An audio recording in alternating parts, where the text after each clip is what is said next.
Assalamualaikum warahmatullahi wabarakatuh. Ketemu lagi dengan Radio Update News bersama saya, Tio Pambudi. Kali ini kita akan mencoba mengurai pesawat misterius yang terparkir di kawasan PT Dirgantara Indonesia. Bukan selama beberapa bulan, bahkan bukan pula selama beberapa tahun, akan tetapi hampir 2 dekade. Dan yang mengejutkan lagi, hingga hari ini tidak ada yang mengakui dari pihak terkait yang secara resmi menyatakan sebagai pemilik syah dari kedua pesawat tersebut. Lantas bagaimana mungkin sebuah aset bernilai miliaran rupiah bisa terlupakan begitu saja? Apakah kisah bisnis gagal? Ataukah konflik kepentingan usaha? Bahkan mungkin tersimpan sebuah misteri yang lebih besar yang belum diketahui publik. Di video ini kita akan mencoba mengungkap tabir misterius sebuah pesawat terbang yang terlantar di PT Dirgantara Indonesia yang hingga pada tahun 2026 ini masih sekali lagi menjadi teka-teki yang belum terjawab. Pastikan Anda tonton video ini hingga akhir, karena fakta terakhir justru membuat misteri ini semakin sulit untuk dipahami. Kisah ini bermula dari sebuah pengumuman resmi yang dikeluarkan oleh PT Dirgantara Indonesia atau PT DI. Dalam pengumuman tersebut, PT DI meminta pihak yang merasa sebagai pemilik sah dari 2 pesawat yang berada di area perusahaan untuk segera menghubungi mereka. Pernyataan ini langsung menarik perhatian publik, sebab bukan hanya karena keberadaan pesawat yang sudah sangat lama berada di sana, akan tetapi juga karena PT DI sendiri belum bisa memastikan siapa pemilik terakhir dari 2 pesawat tersebut. Manajer komunikasi perusahaan dan hubungan kelembagaan PT DI, Adi Prastowo, menjelaskan bahwa kedua pesawat itu telah berada di area PT DI sejak sekitar tahun 2005. Artinya, pesawat-pesawat tersebut telah terparkir selama kurang lebih 21 tahun lamanya, dan selama itu pula status kepemilikan masih menjadi tanda tanya. PTD ini terdapat 2 unit pesawat Boeing 737-200 yang berlabelkan Burok. Nah, ini tuh dulu ceritanya si PT Burok ini mempercayakan kepada PT ANI untuk melakukan MRO untuk kedua pesawat ini. Di tengah perjalanan si PT ANI ini berganti kepemilikan, sehingga berakibat pada terbengkalainya proses MRO 2 pesawat ini. Periode pertama penelusuran ke PT ANI, PT DI tidak tinggal diam. Mereka mencoba menelusuri berbagai kemungkinan untuk menemukan pemilik syah kedua pesawat tersebut. Dan salah satunya pihak pertama yang dihubungi adalah PT ANI. Nama perusahaan ini dianggap memiliki keterkaitan dengan riwayat kedua pesawat tersebut.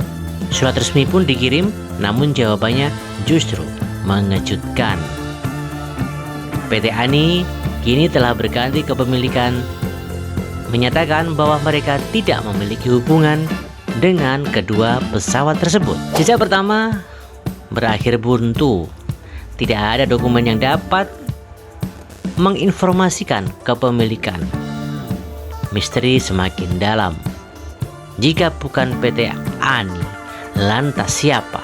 Nama perusahaan penerbangan pada salah satu pesawat yang terlantar tersebut. Secara logika, keberadaan nama perusahaan pada badan pesawat seharusnya menjadi petunjuk kuat.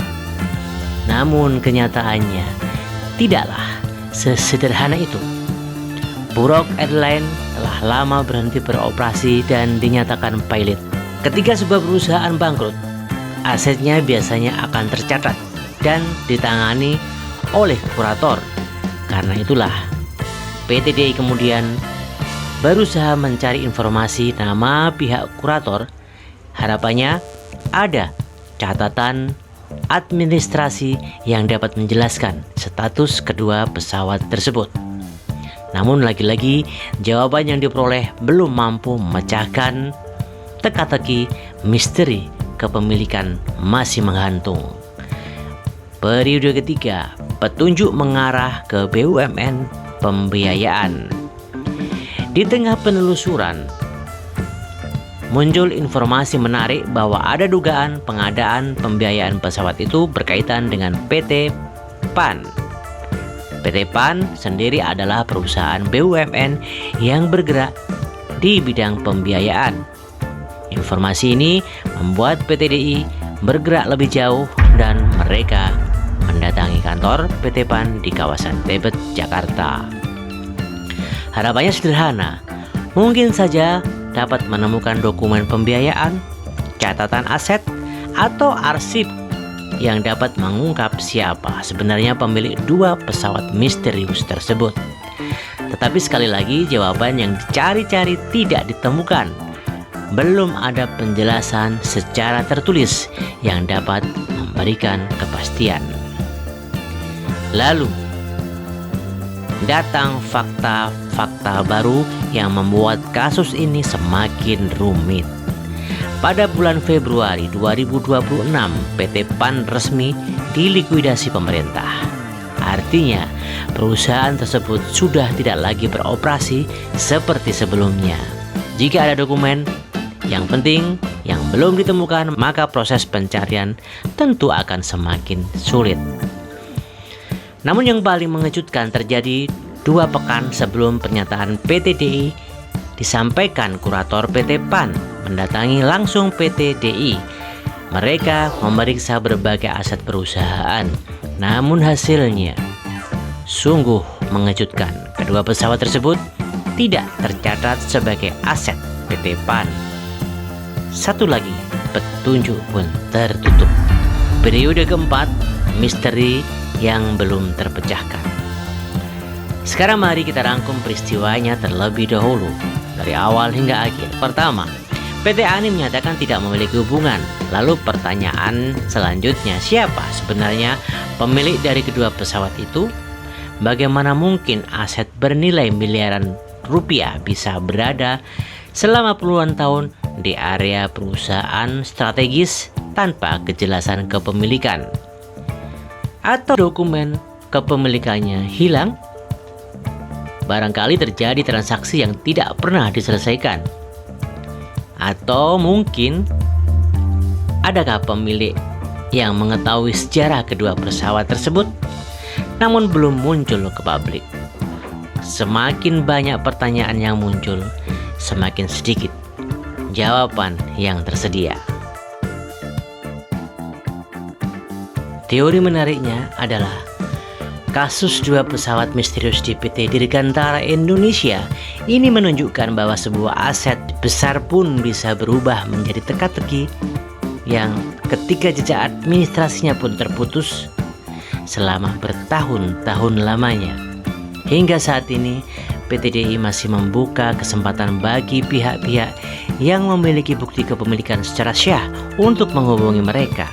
Namun sampai video ini dibuat, belum ada pemilik yang tampil dan secara resmi mengklaim 2 pesawat tersebut. Apabila dalam waktu tertentu tidak ada pemilik yang muncul, maka langkah hukum selanjutnya kemungkinan akan dilakukan sesuai aturan yang berlaku. Pertanyaan besarnya adalah, apakah suatu hari nanti akan muncul dokumen yang mengungkap siapa pemilik sebenarnya? Ataukah kedua pesawat ini akan menjadi misteri penerbangan paling unik di Indonesia? Menurut kalian, siapa pemilik sebenarnya dari 2 pesawat tersebut? Segera tuliskan pendapat kalian di kolom komentar di bawah ini. Jangan lupa berikan subscribe dan aktifkan kolom notifikasi agar Anda tidak ketinggalan video-video menarik dari Radio Update News. Ketemu lagi dengan video-video berikutnya. Saya Theo Pambudi undur diri. Wassalamualaikum warahmatullahi wabarakatuh.